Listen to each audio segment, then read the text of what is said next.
Okay, so God has given me a lot of revelation over the past few weeks, and I kind of just want to share what God's been showing me and just go over like some of the confirmations I've received. And actually, today I was pretty emotional. I was just telling God, like, I'm not okay. I was just feeling very discouraged on the journey, although, like, God has been showing me so much. Like, sometimes the emotions get the best of you, and I had a feeling a word was coming, and I was literally like, I literally broke down crying. And as I was coming up, I saw 737, and that means healing and restoration. It also means now. So in my head, I was literally praying, like, God, like, if you don't want me to stand anymore for this person, like, just literally, like, make it to be where, like, you just end things for good. But God showed me that afterwards, just confirming, like, it looks dead right now, but He is healing and He is bringing restoration to the situation. And I just want you to know, if you're also in the place of standing and waiting on God, like, it's not in vain, and He wants to bring it back to life. He wants to restore it and give it to you like brand new and better than before. And so before I came to record this word, I saw 747, and I think that was like God encouraging me to like go forward and really get this out. So I'm just gonna try to flow because I have a lot here, and I'm just gonna let the Holy Spirit like put this all out the way it needs to be. So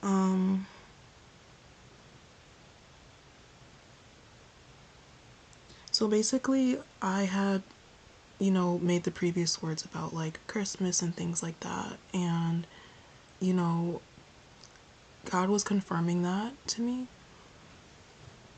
And I had actually seen a truck that said Swift, and God had gave me a word previously where I had seen that truck like 3 times, like right around Christmas time, and I wasn't able to take a picture of it that back then, but this time when I saw it, and I saw it like probably like 2 weeks ago, and that time I was able to take a picture of it. And so I came home that day and I saw this ad on YouTube, and it was with the bear and the snuggle, like dryer sheets or like fabric softener. And I noticed that it was blue, and God had reminded me of a word He gave me about out of the blue blessings. And also, I noticed that at the bottom of the box, or the label of it, it said 160 sheets. And I felt led to look up 160, and in Strong's Concordance it means love, and it also means sudden and unexpected. And so that was just God confirming, like, this love is coming, and it's going to come when you don't expect it. It's going to be sudden, it's going to be swift. And so a song that God had put in my heart was Give Your Heart a Break by Demi Lovato. And I won't go through all of the lyrics of it, but it's basically like, if you're the stander, you've been in this place where you want to give your spouse, like, your spouse's heart, like, you want to give their heart a break because they have been through a lot of heartbreak. They have been through a lot of like situationships and just like struggles when it comes to love, and so their heart has been broken from that. Their heart has been wounded from that. Their heart has been hardened from that. And so you, by standing, praying, and believing God for them, like, you're saying, like, I want to give your heart a break. And so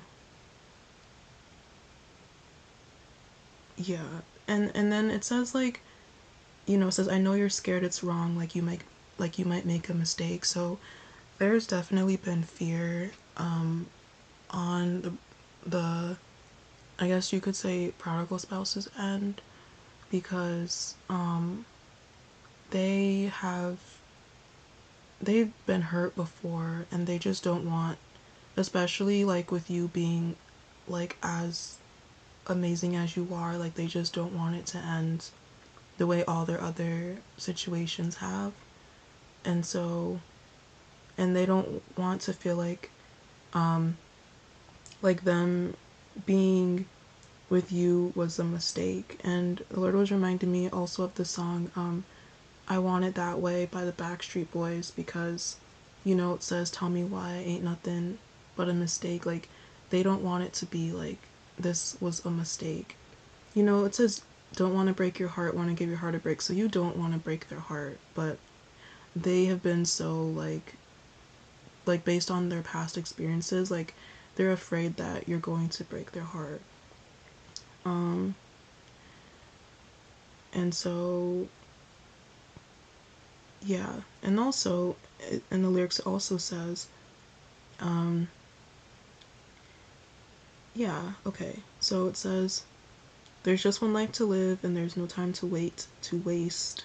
So let me give your heart a break. So there's been kind of like this season has been very time sensitive. So when it says like and there's no time to wait to waste, so you know God has been really like letting them know that like they have to make a choice and they don't have time to waste, because a lot of time has already been wasted by the previous decisions that they've made, or even the recent or current decisions that they've made. Like, you know, they wanted to kind of pass the time because they just didn't feel like ready. But now that they've been hurt, like they like their heart needs a break from all of that hurt. So then it says, "'Cause you've been hurt before, I can see it in your eyes. You tried to smile it away, some things you can't disguise. Don't want to break your heart, baby, I can erase the ache, so let me give your heart a break." And so they've been trying to put on this facade, this mask in a sense, and just wanting to portray that they're okay, that they're perfectly fine, that they're happy.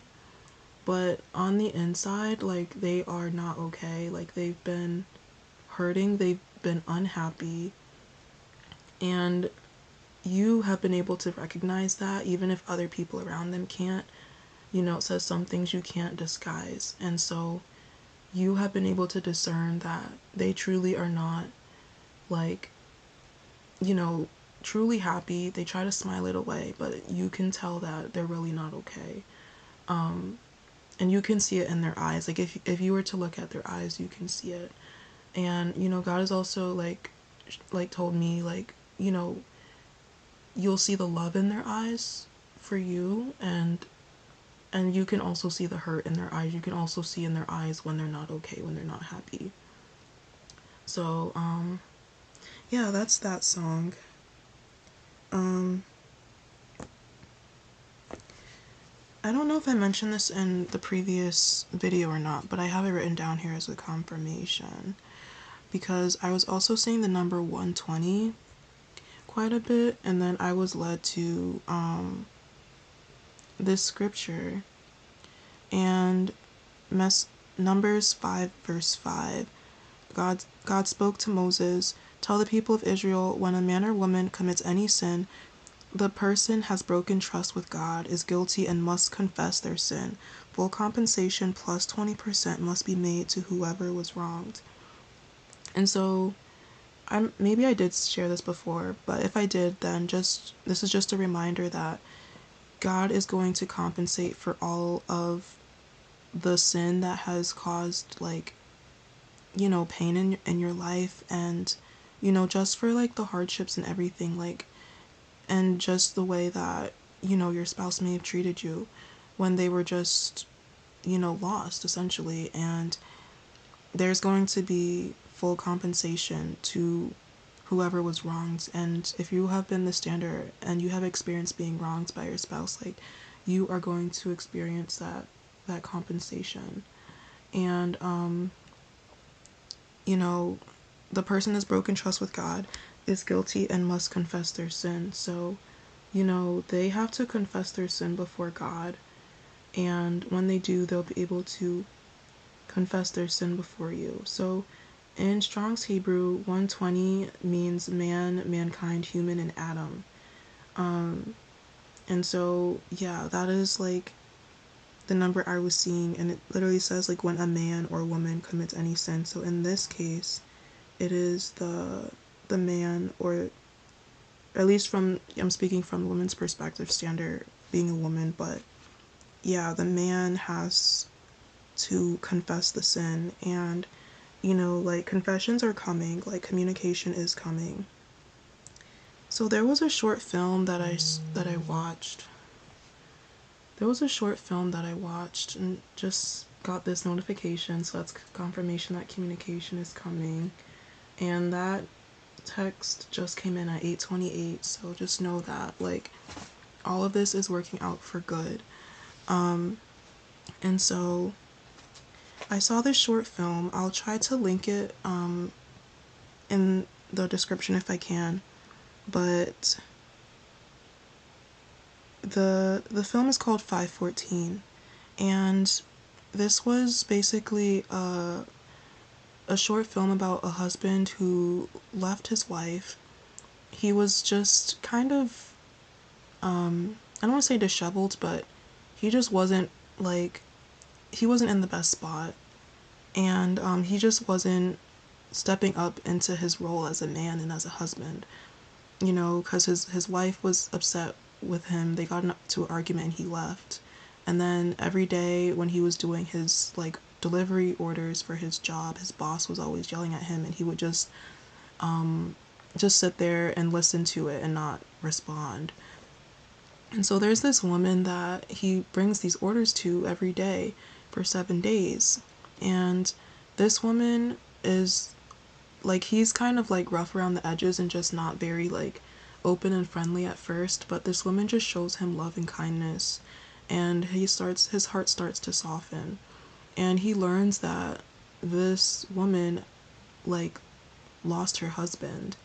And so he realized, he kind of has this like revelation or this epiphany, and he realizes that what he had was a blessing.